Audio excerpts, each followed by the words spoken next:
अगर Sunil Narine Mumbai Indians में होते और कोलकाता नाइट राइडर्स में नहीं होते तो कैसा होता? इतने साल 2012 से वो खेल रहे आईपीएल, इतने साल अगर वो मुंबई इंडियंस में होते तो कैसा टीम दिखता मुंबई इंडियंस का, कैसा बॉलिंग लाइनअप दिखता?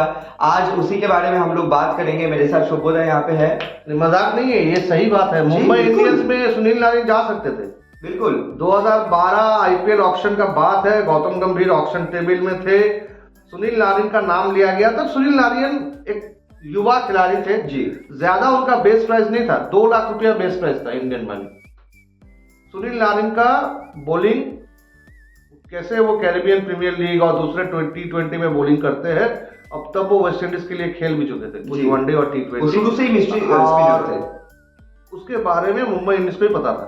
तो मुंबई इंडियंस बिड लगाई और केकेआर ने भी बिड लगाई। उस ऑक्शन में गौतम गंभीर खुद हाजिर थे जी। लेकिन आस्ते आस्ते धीरे धीरे क्या होता है, सुनील नारायण के ऊपर दाम बढ़ता गया। मुंबई इंडियंस भी सुनील नारायण को लेने पे एकदम मतलब उतावले हो रहे थे, लेकिन गौतम गंभीर ने हाल नहीं छोड़ा और आखिर में सुनील नारायण कोलकाता नाइट राइडर्स में आ गए। बाकी तो रेस्ट ऑफ द हिस्ट्री है, क्या नहीं हुआ उनके साथ। देखिए 2012 मुझे याद है, सुनील नारायण के खिलाफ उनका बॉलिंग एक्शन लेकर सवाल किया गया था।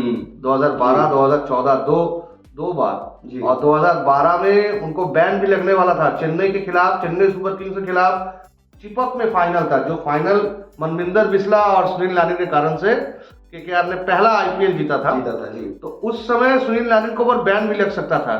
ऐसा माना जाता है सीएसके वाले सुनील नारायण के बॉलिंग एक्शन के ऊपर सवाल उठाए थे और बड़ा कंट्रोवर्सी हुआ था उस बार, लेकिन सुनील नारायण जो थे वो परफॉर्म करते रहे। और बिल्कुल पिछले साल अच्छा उनका परफॉर्मेंस था बल्ले से, बैट से।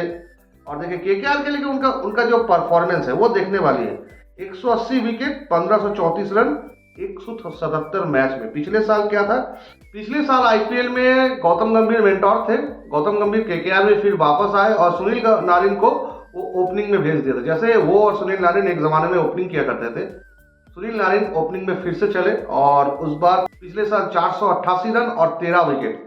तो सुनील नारायण का ये इम्पैक्ट है स्वाभाविक। और इस बार भी केकेआर प्रैक्टिस चल रही है, केकेआर लगातार प्रैक्टिस कर रही है, 2 प्रैक्टिस मैच भी खेली है केकेआर, लेकिन सुनील नारायण ने एक भी प्रैक्टिस मैच नहीं खेले जी। लेकिन उससे कोई फर्क नहीं पड़ता, सुनील नारायण अच्छे शेप में लग रहे हैं, गेंदबाजी उनकी अच्छी हो रही है और सबसे घुल मिल रहे हैं। जैसे खिलाड़ी है वो बड़े चुपचाप रहने वाले खिलाड़ी है। जैसे आप आंद्रे रसल को ले लीजिए या रिंकू सिंह को ले लीजिए, वो लोग काफी सारे बात करते हैं, लेकिन सुनील नारायण अपने आप थोड़ा सा काम कूल रहते हैं, आते अपना काम करते चले जाते हैं, 4 ओवर डाल देते हैं, पता भी नहीं चलता। 4 ओवर आप सोच सकते हैं अगर वो मुंबई में होते, लसित मलिंगा, बुमराह और सुनील नरीन, क्या बॉलिंग अटैक होता है ये। वहां पे 12 ओवर तो मतलब खेलना मुश्किल, और अगर गलती से वो ओपनिंग वाला आ जाता, रोहित शर्मा और सुनील नरीन, ये शायद हम लोग बढ़िया नहीं। आपका सोच बिल्कुल सही है। और देखिए ये भी चीज है, अगर मुंबई इंडियंस का आप हिस्ट्री देखें जी, सक्सेसफुल फ्रेंचाइजी जी, इतने अच्छे बैटिंग ऑर्डर, इतना अच्छा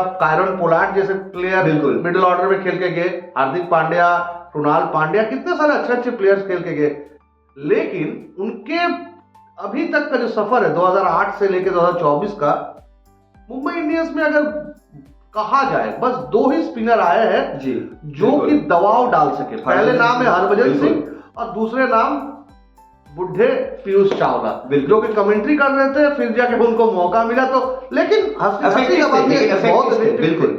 लेकिन अगर मान लीजिए खुदा ना खास्ता, स्वादित्य बता रहे जी, अगर सुनील नारायण मुंबई इंडियंस में होते, यार आप सोच सकते हो, अगर लसित मलिंगा रिटायर हो चुके हैं, अब जसप्रीत बुमराह को ले लीजिए जी जी जी, जसप्रीत बुमराह, ट्रेंट बोल्ट और सुनील नारायण इस साल भी अगर खेलते तो अच्छा बॉलिंग लाइनअप था। अब 12 ओवर में रन कैसे करोगे, ये चिंता का विषय हो जाता है। ऊपर से सुनील नारायण और रोहित शर्मा अगर ओपनिंग करते, लेकिन ये हाइपोथेटिकल है। सुनील नारायण अभी कोलकाता में है, थैंकफुली, और कहीं नहीं जाएंगे। बहुत रेयर क्रिकेटर है आईपीएल की हिस्ट्री में। सुनील नारायण, विराट कोहली जैसे प्लेयर बहुत रेयर है जिनका कमिटमेंट है एक फ्रेंचाइजी के प्रति। आंद्रे रसल भी अपना कैरियर शुरू किए थे दिल्ली कैपिटल्स जी जी, फिर जाके केकेआर, ये उनको पता नहीं है वैसे। लेकिन सुनील नारायण अपना फ्रेंचाइजी नहीं बदले, बिल्कुल बदल सकते थे ऑप्शन में।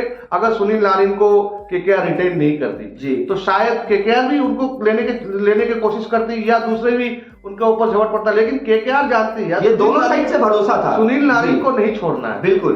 और सुनील नारिन भी कहते हैं ये फ्रेंचाइजी नहीं है, ये मेरा परिवार जैसा है, परिवार जैसा माहौल ही तो है। बिल्कुल। और सुनील नारिन के ऊपर हर साल कोई भी कप्तान हो, वो गौतम गंभीर हो, श्रेयस अय्यर हो, दिनेश कार्तिक हो, वैन मॉर्गन हो, कोई भी कप्तान हो, वो डिपेंड तो करते हैं सुनील नारिन के ऊपर। और सुनील नारिन ऐसे खिलाड़ी जो परफॉर्म भी करते हैं। बिल्कुल। 2012 के बाद ऑक्शन पे आई ही नहीं, कुछ तो कारण होगा। तो ये है सुनील नारिन का कहानी, एक बड़ा चटपटा सा कहानी है।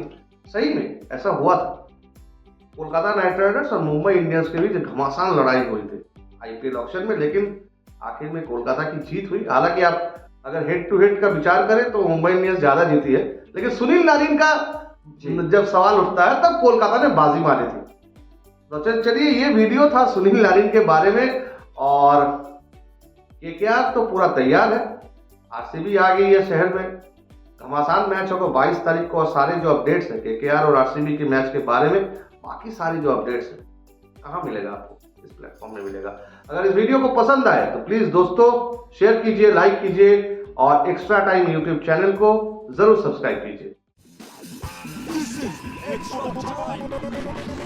Extra time.